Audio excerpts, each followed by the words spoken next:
Sudbury News Talk. I want to show you something. Stand by. On the morning shift. Anything could happen. Sudbury News Talk on the morning shift.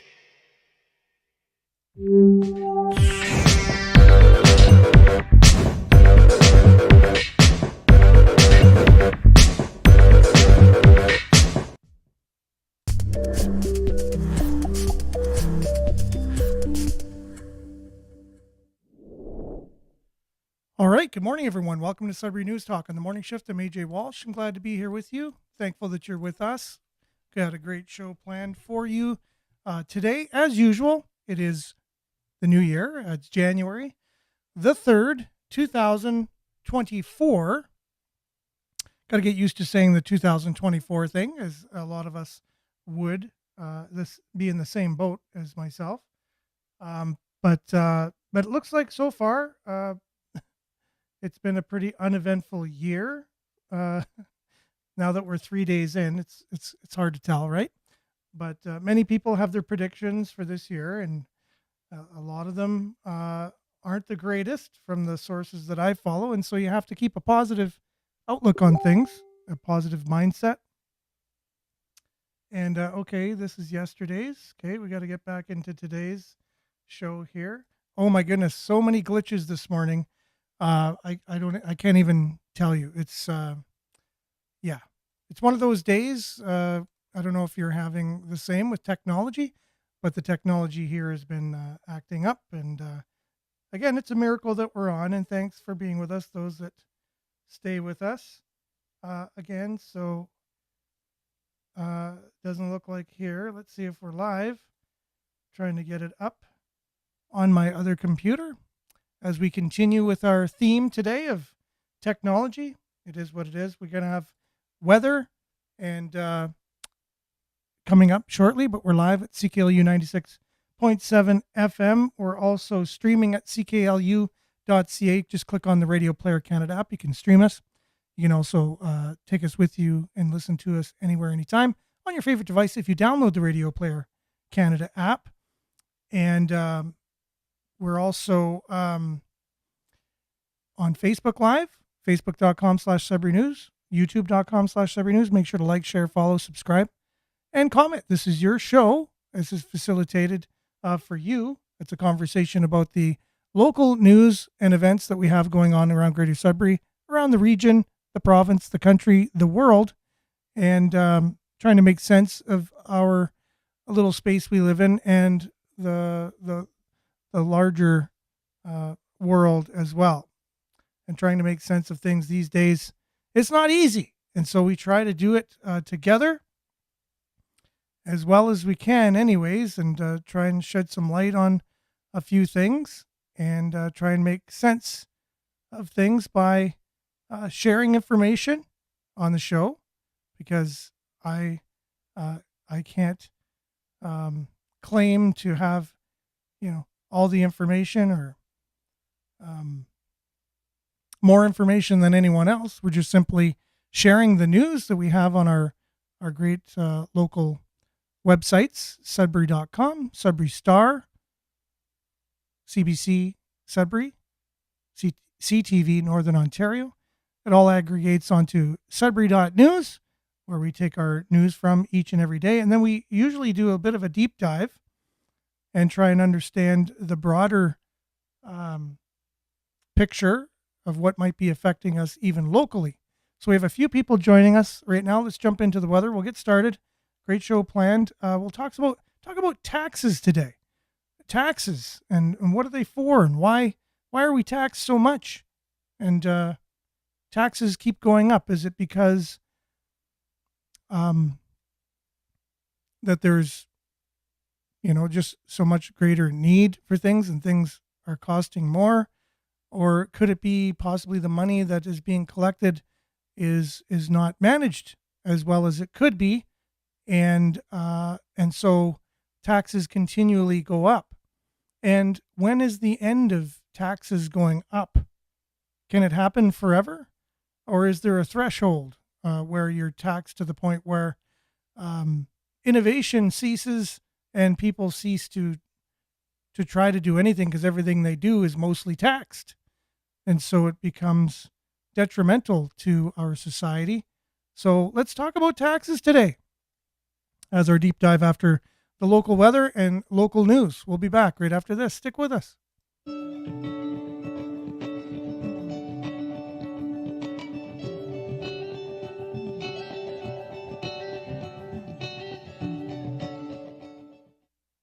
And as usual, Sudbury weather brought to you by sudburyweather.ca. Currently, it's -2 degrees out there, but it feels like -5.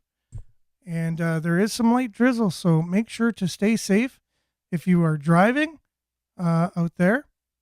Today, we can expect it to be cloudy with a 40% chance of flurries early this morning, periods of snow beginning this morning, risk of freezing drizzle in the morning, amount of 2 to 4 centimeters. So that will be rather dangerous. So I'm hoping that all those who are driving this morning can stay safe. Wind will be moderate at around gusting to 40 kilometers per hour this afternoon. High of -1. Wind chill will be -7 this morning, -12 this afternoon. Periods of snow ending early this evening. That's for tonight. 30% chance of flurries and the low of -16. The wind chill, -12 this evening, -25. Yes, -25 overnight. And then tomorrow, a mix of sun and cloud. The wind will be moderate, 15 kilometers an hour. High of -9, wind chill, -22 in the morning, -12 in the afternoon. So a little more nippy tomorrow. Let's see if they're calling for mix of sun and cloud now. Yesterday they were calling for sunny for tomorrow. Mix of sun and cloud, high of 9. And then 30% chance of flurries on Friday, high of -6. Saturday, -9 and cloudy. 30% chance of flurries on Sunday, high of -8. And 30% chance of showers Monday and Tuesday, -7, -5 respectively. That's your Sudbury weather brought to you by sudburyweather.ca. We'll be back with your comments, news headlines, and much more right after this.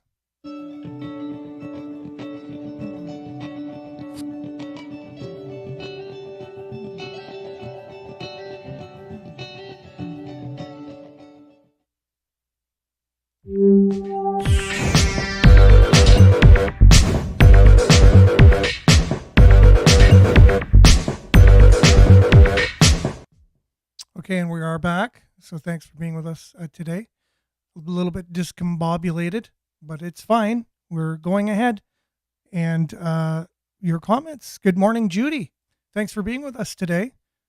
And Belinda, as usual, has a positive comment. Good morning. Don't judge each day by the harvest you reap, but by the seeds that you plant. Truth. What a bountiful harvest. Perfect. Yeah, some reap, some sow. And in terms of our progression here on this earth and understanding who we are, where we came from, why we're here, where we're going, I think those are the deep questions that I ask myself. Anyways, I don't know if all y'all are in the same boat there, but it's a pretty significant line of questions to ask ourselves, right? There's many, many people who are going to work today, rushing to get there on roads with freezing rain, being very careful, not really knowing where they came from or who they are or why they're here, where they're going. And it's a question a lot of us maybe don't even want to start asking ourselves. We just got to work day to day and get by with whatever we got in the day. And that's enough, right? So, but at the same time, it may help to gain a little perspective on those deeper questions to give our lives a little bit more meaning. Meaning really does help with feeling grounded and feeling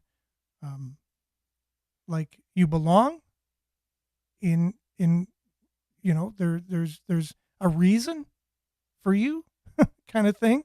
You may feel sometimes, what's the reason I'm even here? right? So these are deep questions. Not necessarily going to answer them on this show. It's a lifelong pursuit. Good morning, Maurice. Thanks for being with us. Nice sunshine smiley emoji there. Belinda also says taxes, as we are going to be talking about taxes today. Today we talk taxes. We should do that every so often, maybe Tuesday. I know it's Wednesday today, but Tuesdays has come into effect in Canada in 1917 as war tax. Then by 1920, the manufacturer's tax and other sales taxes were introduced. They saw that they had a cash cow, and we have been taxed ever since at an unprecedented rate, for sure. It's incredible, right? You got municipal tax, provincial tax, federal tax, tax. Okay. Leandre says, Human Index Report 2023, freest country in the world. Canada has dropped from 6th to 13th place. Yes, I'm familiar with that index too. Going through college, where they were very proud to be presenting Canada very top of the list there. And like you said, we were 6th and now we are 13th. So we've fallen quite a bit there in recent years. I wonder why. Judy, good morning. Oh, yes, we already said good morning. But anyways, I think part of the reason the taxes are going up in the city is the city bought all those properties downtown. So now they're not getting taxes from them. Yeah, well, I think it is. I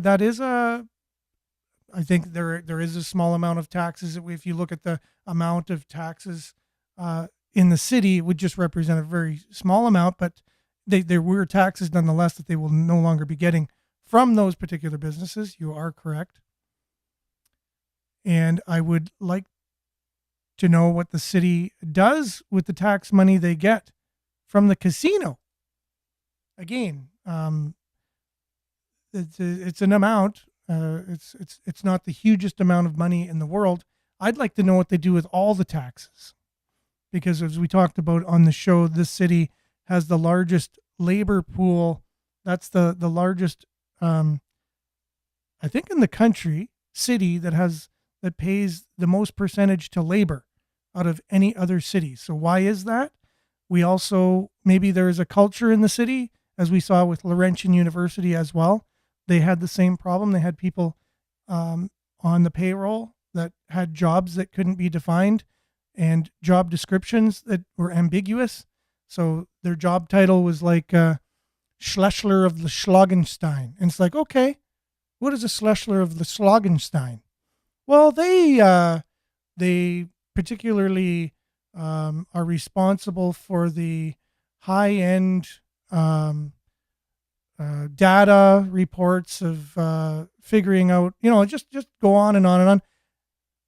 And again, I'm being silly here, very silly. So I apologize for that.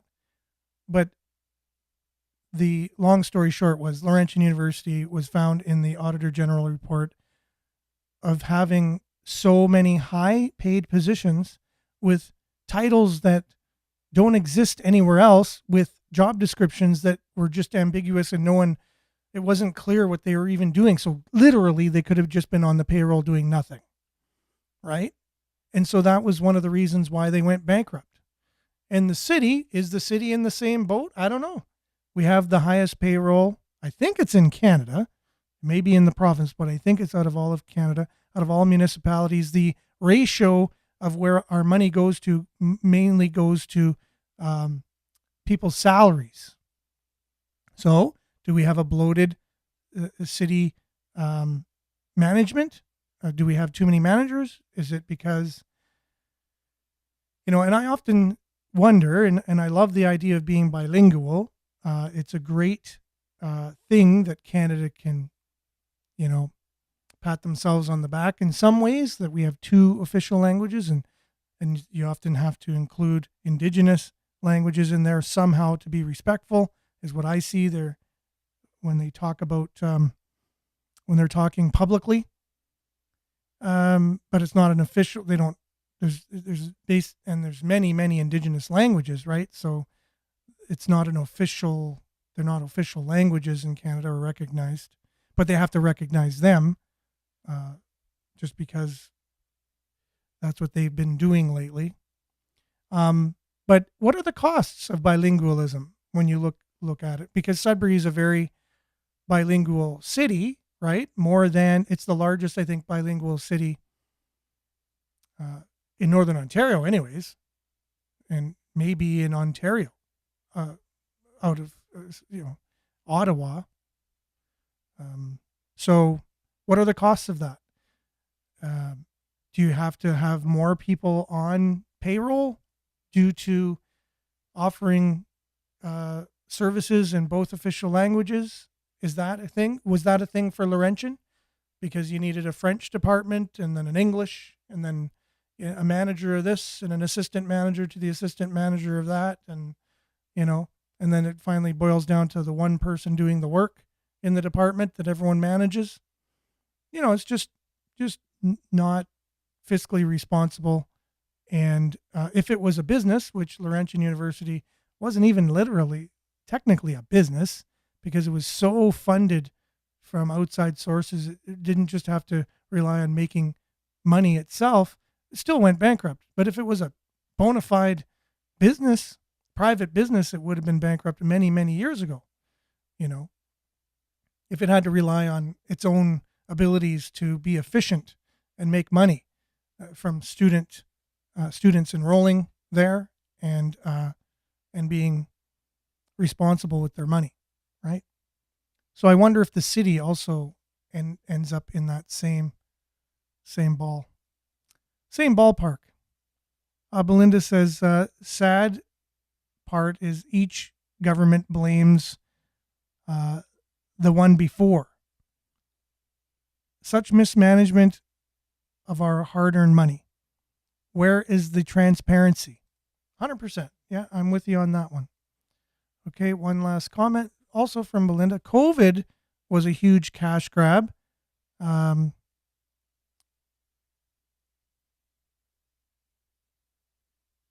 deceit was astounding. So many with their hand in Canadians' pockets. Yes, for sure. So let's get to that later as we discuss the deep dive today. Taxes in Canada, taxes in the world, taxes in general. And what the heck? What's up with taxes? So here we go. Sudbury.com this morning reporting intimate partner violence incident.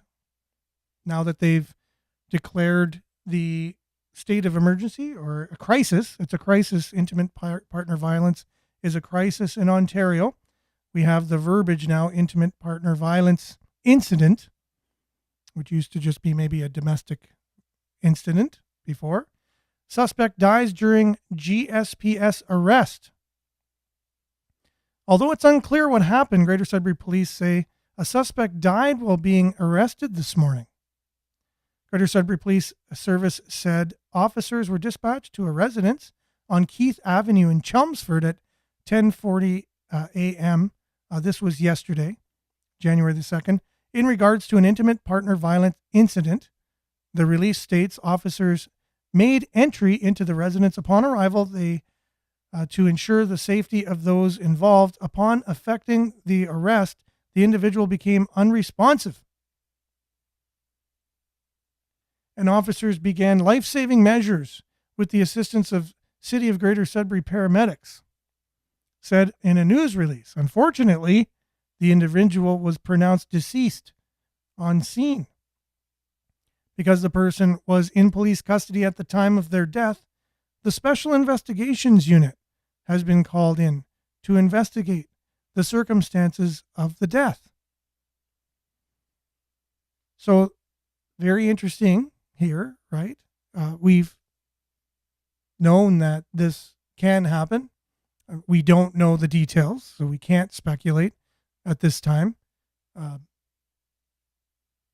But you would hope that arresting somebody wouldn't end up in someone being deceased due to training of officers to no end of how to manage situations like that. Again, we don't know all of the information on that, but hopefully more information will come out, and we'll talk about that on subsequent shows.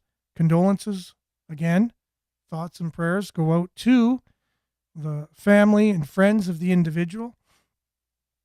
And it sounds like it was a messy situation to begin with, so it sounds like it's layered and complex, as these types of situations often are. So again, yesterday, an incident occurred in Chelmsford that required police to come to a call of domestic violence. And after trying to arrest the individual, he became unresponsive, and the individual was pronounced deceased on the scene, and it will be investigated by the Special Investigations Unit, because they can't investigate themselves on something like that, and it is very tragic for sure. This is another headline here, former Lido Hotel building coming down beginning January the 8th. The demolition of the former Lido Hotel building at 300 Elgin Street is scheduled to begin on January the 8th and take 4 weeks to complete, according to a City of Greater Sudbury media release.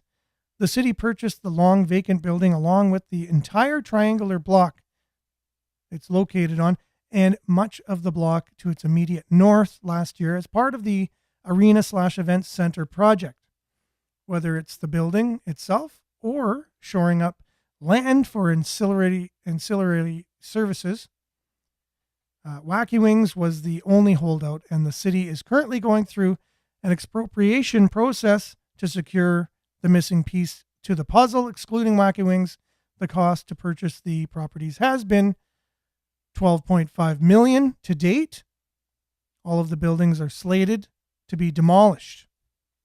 And for more on that story, you can read it on Sudbury.com. You go to Stories to Start Your Day on their website, and the story that we just went over is there, and you click on to read more of the story. Sudbury teen excited to suit up for Youth Olympic hockey team. A Sudbury hockey player has been selected to join Canada's men's hockey team for the 2024 Winter Youth Olympic Games being held in South Korea in the new year. The games will take place toward the end of January. Mateo Bietes, if I'm not pronouncing your name correctly, I'm just reading it on the fly, and I do apologize for that, is a 15-year-old goaltender who said he's being fit and ready for the international action, but admitted he didn't expect the call at first. I thought I was in a dream for a second, and then I woke up and I'm like, holy crap, this is real. Got to get ready. Now, I have had dreams like that, but it's a reality for this young man. He was formerly a member of the under-14 AAA Nickel City Suns. In 2022, he was a member of the Sudbury Wolves under-16 AAA in the Great North Midget League, and he's moved in the fall of 2023 to become part of the Junior Colts in Barrie. It was just before Christmas that Hockey Canada revealed that he would be joining the Youth Olympic Games roster, part of a group of 8 players from Ontario Hockey Federation, and said he was pleased with the call and added that he's feeling ready for it. So congratulations to Mateo. He's all the best with your experiences that you're going to have, and hopefully you can get a medal in South Korea. So good morning, Vin. Thanks for being with us. Just going through some of the local news here. All right, we got some results from lithium around the area. Sudbury's Frontier Lithium has released positive results from its summer 2023 prospecting and channel sampling program at the Pennock pegamatite pegamatite property located northwest of the company's Spark deposit in northwestern Ontario, and it looks like they've struck they've struck gold, struck lithium. It's a 1.5 kilometer long pegmatic dike trend that was first channeled in 2019 with 16 meters averaging. Oh, there's a lot of statistics here. They're just finding they hit the mother lode, basically. They tend to be extensive, continuous, and contain high grades of lithium oxide. Despite being narrow at the surface, the width's less than 6 meters and requiring additional channeling and mapping prior to any drilling and testing, they're excited about the potential discovery upside outside the project's mining lease area. So anyways, that looks like it's part of the Ring of Fire. So let's see if that'll ever take place. We're not sure. Moving over, Sudbury.news. Some headlines here. Driver with stolen license plate now facing a pile of charges. OPP catch a driver on Highway 69 in the Burwash area with the use of automated license plate recognition system. So yeah, they're able to tell, and that's why you have to renew your license plate, everyone, because now that we don't have to go in and pay for it, and you have to do it online, you could be found from the automatic license plate recognition system that the police have now, and you could be pulled over and fined for not having stickers up to date. So you definitely want to make sure you have your license plate stickers updated. Here, this wasn't the case here. They were stolen license plates on that vehicle that was pulled over. All right. Okay, so this is CBC. Where's Ontario's housing market headed in 2024? Yes, inquiring minds want to know. As we've just had a record number of almost 500,000 newcomers to Canada in 3 months in the last quarter of 2023. So basically a city, a population the size of Halifax, Nova Scotia, the largest city in Nova Scotia and on the East Coast, almost 500,000 people just came into Canada, immigrated. And so with that, what would you expect? Housing, how would that affect the housing market? Okay, so comment here coming from Evelyn on YouTube. Parliament is corrupt. They held back private pensions. If you want a good story, I'm more than happy to explain what the government has been doing to us and in oil and gas since 2016.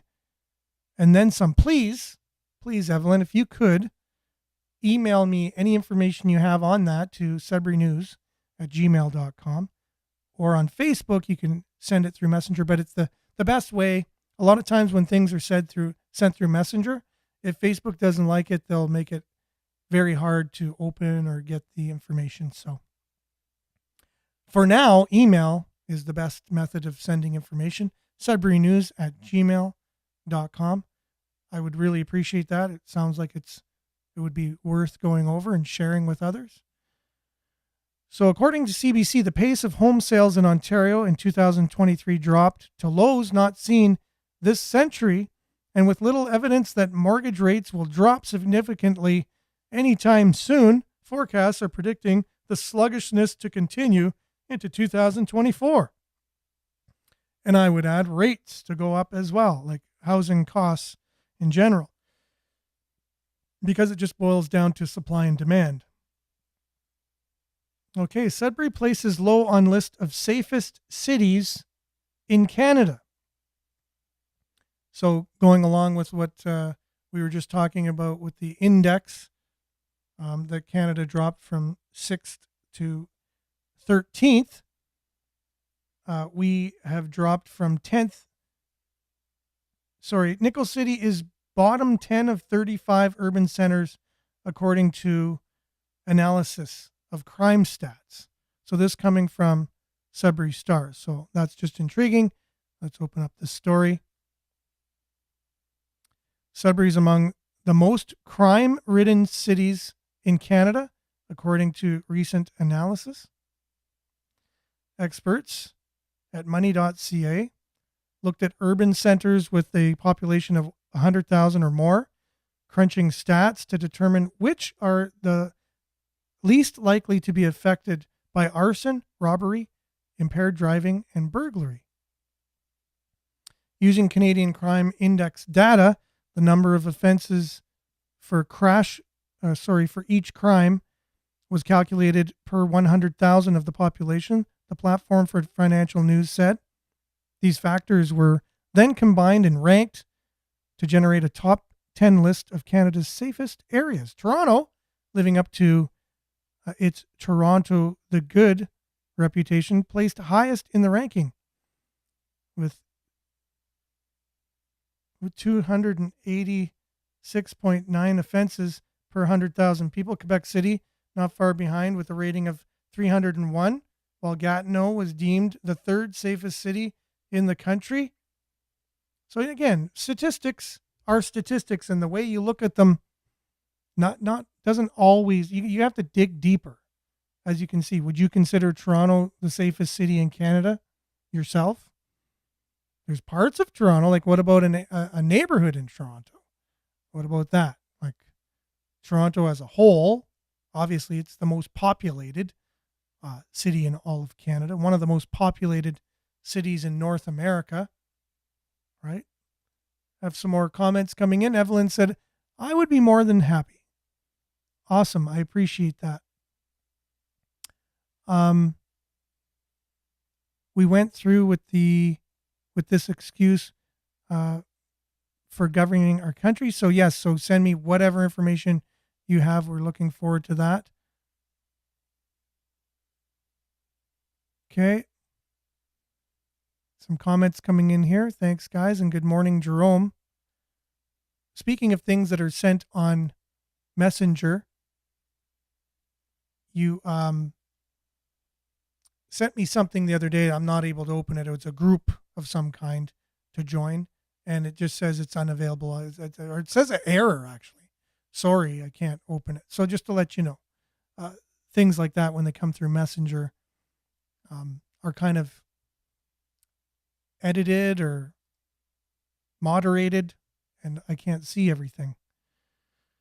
So Sudbury was much lower on the list, ranking 28th out of 35 cities analyzed in the report, with 779 offenses per 100,000 population. Of those, 23.1% were arsons, 56.2 were robberies, 495.6 were break and enters, 204 were impaired offenses. Toronto, by comparison, had less than a third as many break and enters per 100,000 people, that is, and less than half as many impaireds. The Nickel City was trailed only by Abbotsford, Mission, Kelowna, Winnipeg, Saskatoon, Moncton, Regina, Lethbridge in the study. And so if Lethbridge is more dangerous than Toronto, then there's a problem with these statistics. Lethbridge, Alberta. It depends, right, what you're looking at. So headlines can be deceiving, most dangerous. And then when you start unpacking the statistics, it's good to look into it. I definitely feel safer living in Sudbury than I would in Toronto, just myself. It is what it is. Okay, so any other news here before we head off to a little bit of a deep dive?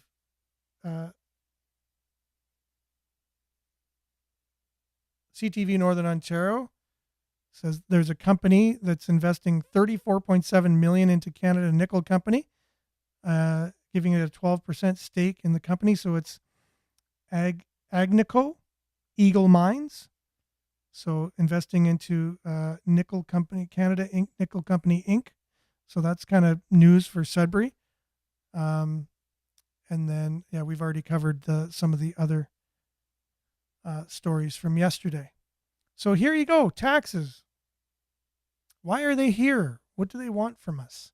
John Stossel, who is a wonderful, wonderful journalist from the United States, he used to be one of the regulars on 60 Minutes. He has basically talking about government views on taxes and how they view entrepreneurs, first of all, and how they view people than them. He's contrasting the government's way to get money and an entrepreneur's way to get money, and what the government thinks about those that go out and are very innovative, work hard, and make lots of money. And so it's done through Warren and Musk. So it's the battle of Warren and Musk in the United States. So we'll be back right after John Stossel. Let me know what you think in the comments, and we'll get them up on the screen. And here you go. The world is filled with makers and takers. I present to you the Cybertruck. Makers create cool products like Teslas.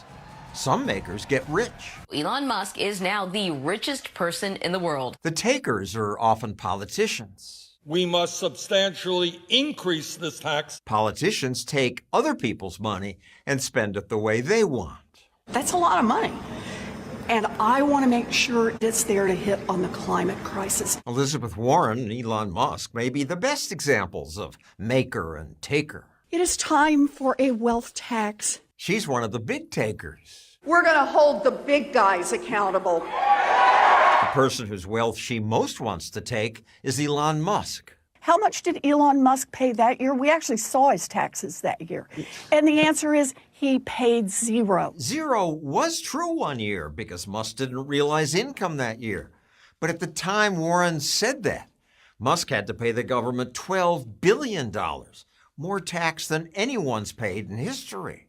Elon Musk is set to pay the single largest tax bill ever. Warren wanted Musk to give the government more than $12 billion? 3, 2, 1.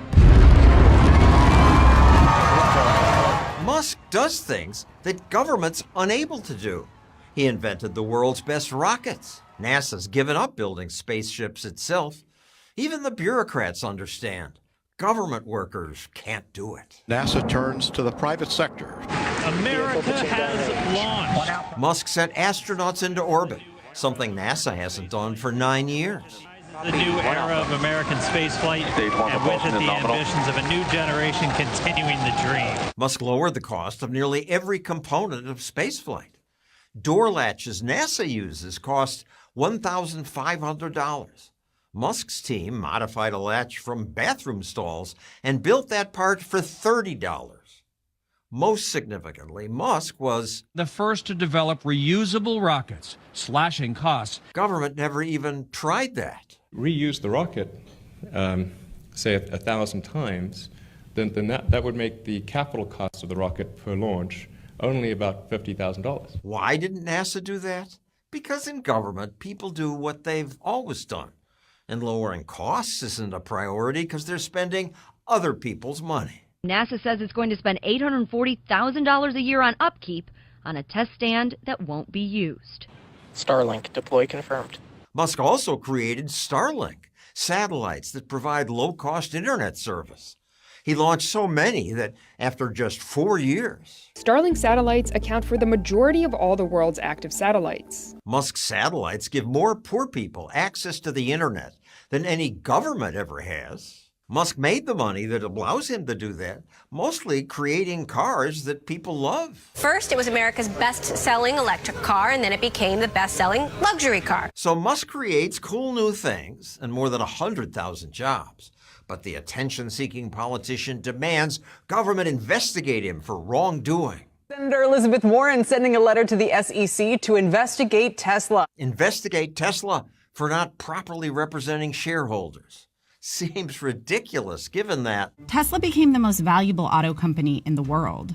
Warren also complained that Musk is now the CEO of another company. The richest man in the world has taken control of Twitter. Musk bought Twitter after Twitter censored political views. Spend $44 billion on Twitter. Man, that was expensive. So far, Musk is losing money on Twitter. What do you think it was actually worth? Everything. Because he's protecting open debate. I think you did humanity an immense service. I agree. Once Musk fired Twitter's censors, there are more ideas expressed on Twitter now. Also, imagine the joy of connecting with your loved ones. Musk, with his own money, is trying to help paralyzed people do things like use phones. Using only your thoughts. This is made possible by placing a small, cosmetically invisible implant in a part of your brain that plans movements. What Musk has created is amazing. If you're against Musk, you're essentially the villain. Senator Warren is that villain. Greedy corporate landlords. Corporate greed is on a joyride. Warren attacks people who create wealth. Greedy corporations. Of course corporations are greedy. Greed works. Greed motivates some people to try harder. But under free markets, the greedy can only satisfy that greed, pleasing customers. They can't force anyone to pay, unlike politicians. More taxation of the billionaires. In addition, Warren demands government regulate this and regulate that, regulate this and that. The ship catapults off the ground into the air. It's good the Wright brothers designed airplanes before Warren was around. For the first flight on record. Our world needs fewer Elizabeth Warrens. I am angry! And more Elon Musks. You see them both light up? What? Look at that. That's unreal.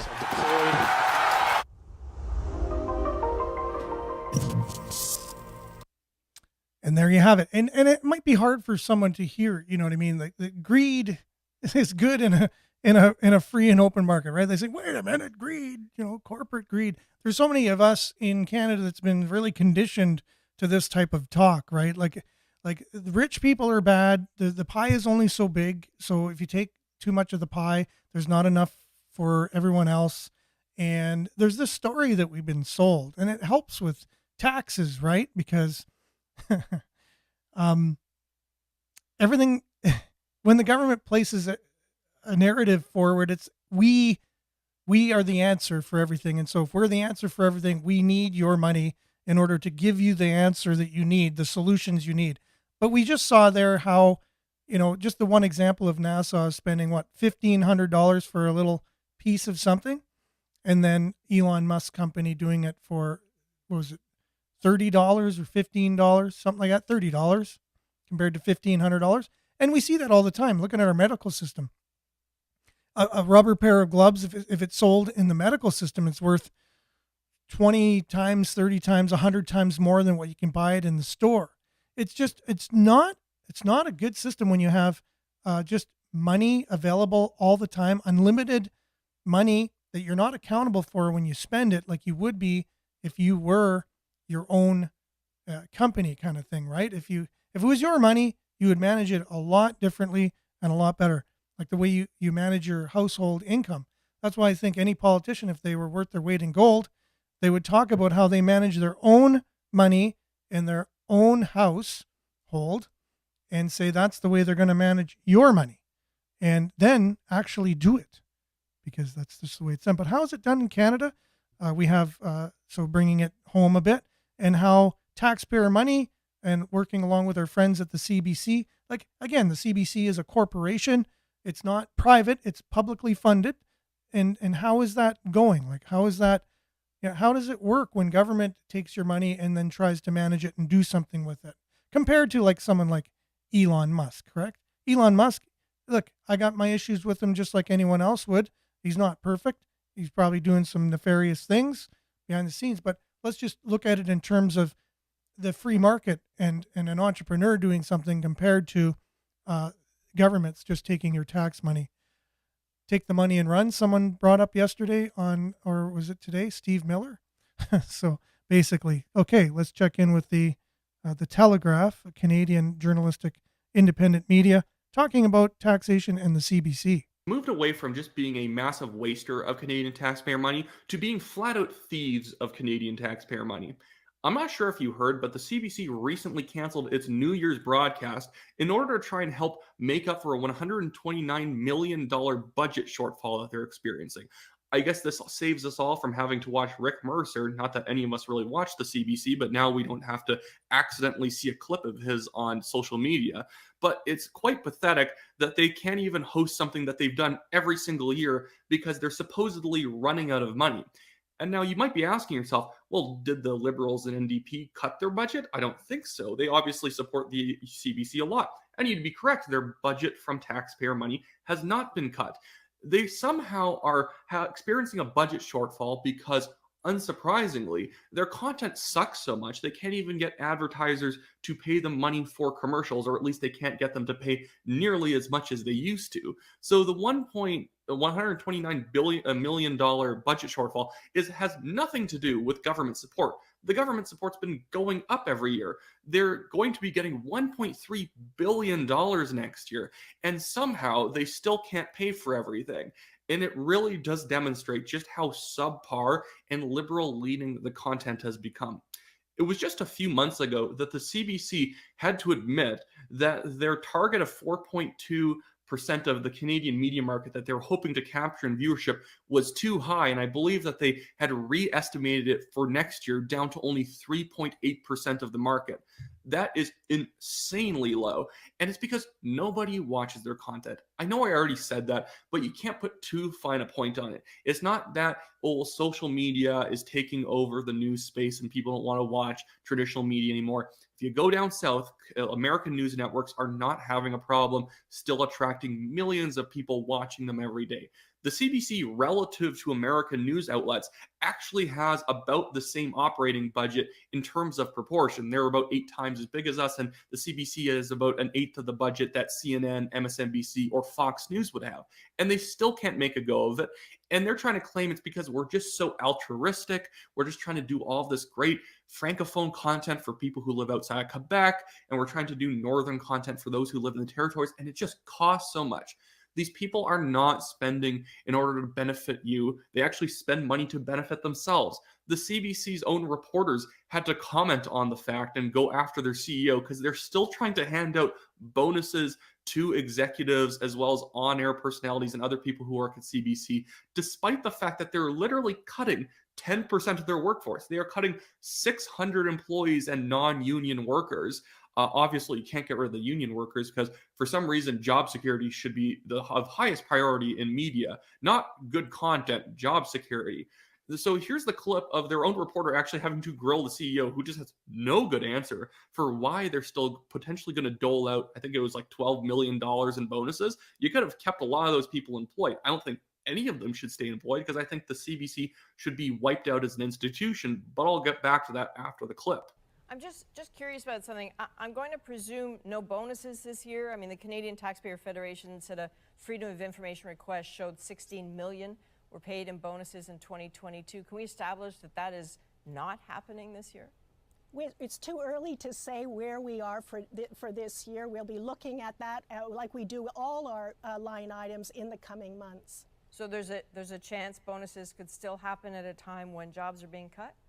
I'm not going to comment on something that hasn't been discussed at this point. So, okay.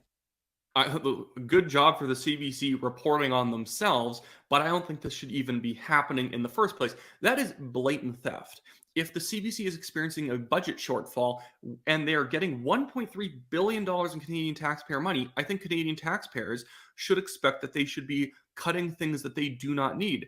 I think that Catherine Tate, the CEO of CBC right there, she could take a pay cut if she was actually really dedicated to having a good, healthy public broadcaster, but they're cutting programming, not good programming, I'll give you that, but they're cutting programming while still trying to give out bonuses.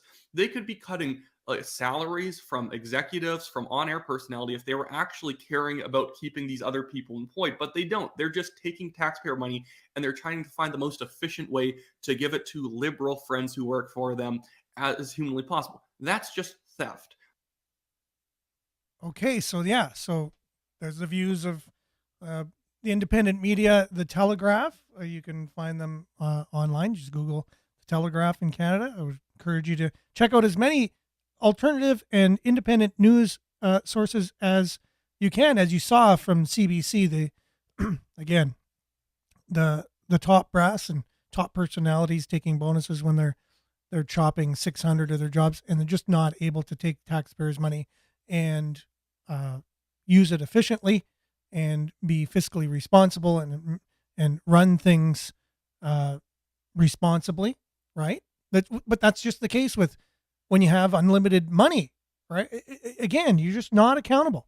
But the free market, you're accountable to your customers, you're accountable to your shareholders, stakeholders, and if it's not working, it'll go under. It just will. Because if you don't have enough money coming in from your product or service, your solution to problems that you have, you're not able to make a go of it, it goes under. And that's just the way it is. But it doesn't go under if it just has unlimited money and you can just go back to the taxpayer and increase taxes all the time, no matter what. You have no reason to be fiscally responsible. You just have an endless amount of money coming in. All right. So thanks everyone for joining us, and thanks who's this here joining us? Ellie. So yeah, everybody knows that the government misspends our money and keeps taxing us to no end. I appreciate that. That is not news, apparently. So whatever that is, I just call it a discussion right here on CKLU 96.7 FM. Thanks for being with us today, everyone. Join us again tomorrow for Not News, but Sudbury News Talk, where we unpack the news that is shared by people who are paid to deliver news. And we unpack that and try and have conversations and share what we know about things. And we had one viewer who said they're going to send us some information backing some of their claims that they made about the oil and gas industry. I look forward to that, reading it. And if it's something that I think could benefit everybody, we'll have it on the show. So if anyone else has information that is news, something you want to be shared on the show that is news, if it's not news that you're seeing and you want news to be shared, you just have to email us at sudburynews@gmail.com. Be part of the discussion, and everyone will be better off from that. Let's keep the conversation going. We'll be back, God willing, same time, same place, right here on CKLU, Facebook Live, YouTube Live tomorrow. Stay tuned now for Earshot Daily on CKLU 96.7 FM. Have a great day, everyone. Ciao.